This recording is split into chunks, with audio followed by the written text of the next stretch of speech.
izinkan sesuatu terjadi. Ku percaya semua untuk kebaikanku.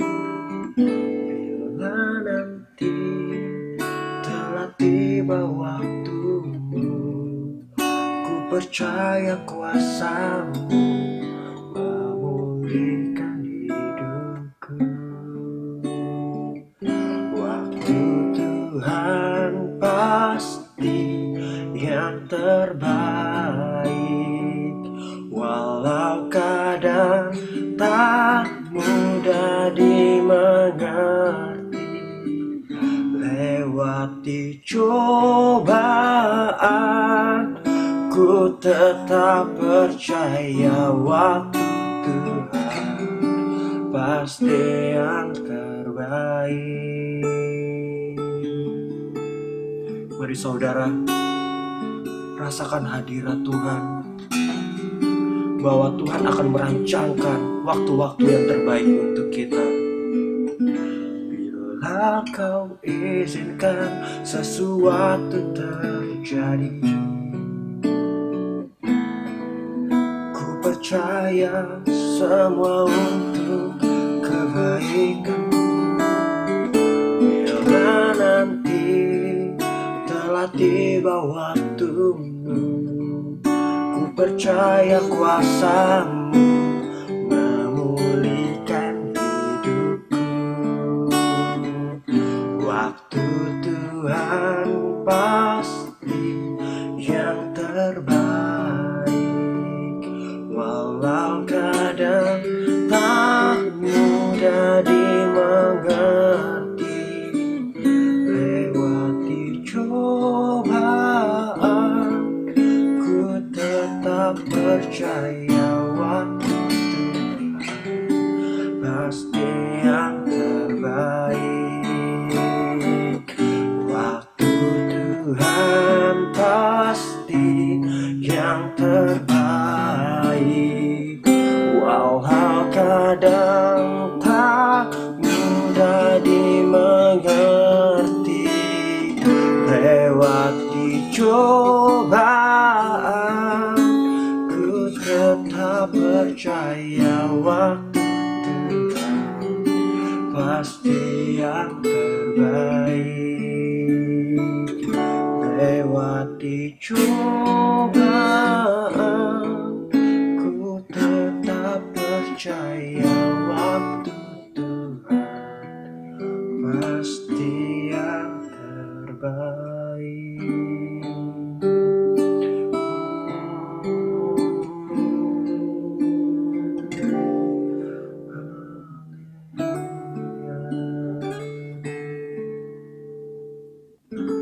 Bapa, terima kasih Bapa, pada hari ini Tuhan.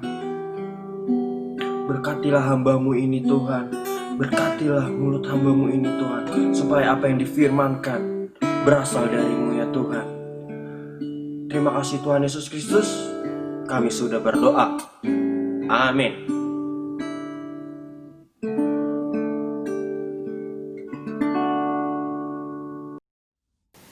Shalom Bapak Ibu, Saudara terkasih dalam Tuhan. Senang sekali bisa menyampaikan firman Tuhan kepada Bapak Ibu Saudara pada saat hari ini. Dalam kehidupan kita, banyak hal yang membuat kita sulit untuk bersabar. Apalagi bagi setiap Bapak Ibu anak-anak muda yang sedang mencari lowongan pekerjaan, kita tahu dalam keadaan sekarang ini sulit sekali untuk mencari pekerjaan. Dan dalam kehidupan ini seringkali kita menghadapi suatu hal kesulitan-kesulitan, entah itu kesulitan di perekonomian kita harus tetap bersabar. Apalagi pada saat kita direndahkan, dipandang sebelah mata, entah itu oleh saudaramu, kerabatmu, atau teman terdekatmu. Seringkali di mana kita sulit untuk bersabar. Dan bagi setiap Bapak Ibu, Saudara, anak-anak muda yang bekerja, mungkin atasanmu, pimpinanmu galak waduh, kita harus tetap sabar. Apalagi terkenal pemarah. Dan saat kita memiliki teman yang suka ngomongin teman lagi, yang suka ngomongin kita sulit untuk bersabar. Saat kita menghadapi customer yang jutek sekali, dimana kita udah senyum selebar-lebar mungkin gitu ya, kita udah menyapa dengan baik, tetapi customer tersebut tetap jutek, diem gitu ya, tetap cemberut. Dan pada saat hidupmu di dalam berkeluarga, Bapak Ibu Saudara yang punya anak yang keras kepala, yang susah dibilangin, yang ngelawan, butuh kesabaran Bapak Ibu.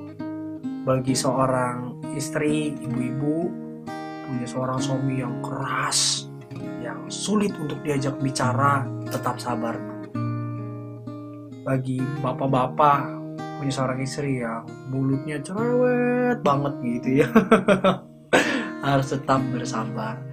Dan bagi setiap anak-anak muda, jika orang tuamu memiliki karakter yang keras, kasar gitu ya, barbar gitu, komplit ya, kita harus tetap bersabar. Dan firman Tuhan yang akan saya bawakan hari ini adalah kesabaran membawa berkat. Saya percaya kesabaran bisa membawa kita dalam berkat Tuhan. Yang menjadi fokus firman Tuhan saya bukan berbicara tentang berkatnya, tetapi kesabarannya. Bukan sabar menunggu kita jadi kaya gitu ya, tapi yang saya pelajari melalui firman Tuhan, melalui kehidupan kita bisa sabar, ada berkat Tuhan yang tersedia. Kita akan belajar sama-sama dalam kitab Yakobus pasal yang ke-5 ayat yang ke-7 sampai yang ke-11. Perikopnya di sini tertulis bahwa bersabar dalam penderitaan. Ayat yang ke-7, karena itu saudara-saudara bersabarlah sampai kepada kedatangan Tuhan. Sesungguhnya petani menantikan hasil yang berharga dari tanahnya, dan ia sabar sampai telah turun hujan musim gugur dan hujan musim semi. Kamu juga harus bersabar dan harus meneguhkan hatimu, karena kedatangan Tuhan sudah dekat.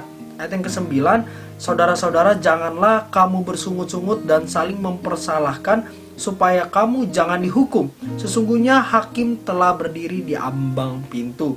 Saudara-saudara, turutilah teladan penderitaan dan kesabaran para nabi yang telah berbicara demi nama Tuhan. Ayat yang terakhir, sesungguhnya kami menyebut mereka berbahagia, yaitu mereka yang telah bertekun. Kamu telah mendengar tentang ketekunan Ayub, dan kamu telah tahu apa yang pada akhirnya disediakan Tuhan baginya, karena Tuhan Maha Penyayang dan penuh belas kasihan. Amin. Dalam ayat yang ke-7 yang telah kita mendengar sama-sama, kita simak sama-sama, bahwa kesabaran itu batas akhirnya sampai kedatangan Tuhan, atau sampai kita datang kepada Tuhan. Istilah kata sampai kita dipanggil Tuhan. Itu batas akhir Bapak Ibu Saudara, di mana kita bisa bilang, aku sudah selesai, untuk aku bisa tetap bersabar. Nah, di dalam firman Tuhan juga di ayat yang ke-7 menyatakan bahwa kesabaran dikaitkan dengan seorang petani yang menunggu hasil panennya. Di mana saya yakin seorang petani sangat sekali menunggu waktu kebun tersebut panen. Nah, pada saat seorang petani menunggu waktu kebun tersebut panen, dia nggak cuma diem aja, tetapi tetap aktif, tetap bekerja, memberikan air, mengelola kebun tersebut. Artinya sabar itu adalah suatu kata yang aktif, bukan pasif. Nggak cuma diem aja, tetapi tetap melakukan pekerjaannya. Nah, saya kasih contoh. Misalkan seorang istri yang memasak, kemudian dikomen sama suaminya, sayang, ini kurang asin. Dikasih garam, komen lagi keasinan. Terus kemudian kurang pedas, dikasih cabai banyak kan, kepedesan, komen juga. Akhirnya mulai geram nih seorang istri kan, udahlah lebih baik gak masak lah. udah saya diem aja deh, saya belajar buat sabar. Nah, ini yang sering kali salah. Bapak Ibu, saat kita sabar bukan kita berdiam, tetapi tetap melakukan tugas kita, tetap melakukan bagian kita. Contoh, Bapak Ibu memiliki seorang anak yang keras kepala, susah dibilangin, sering sekali untuk melawan. Nah, seringkali kan orang tua bilang, aduh udah capek deh, capek hati, udah gak mau ngurusin anaknya lagi. Lu mau ngapain kayak, mau jungkir balik kayak, mau kemana pun, mau pulang gak pulang, bodoh amat. Nah, tapi Bapak Ibu, tugas seorang orang tua adalah mendidik anak. Anak adalah titipan dari Tuhan. Dimana saat kita dititipkan, pasti kita punya tanggung jawab. Mengapa saya berbicara demikian?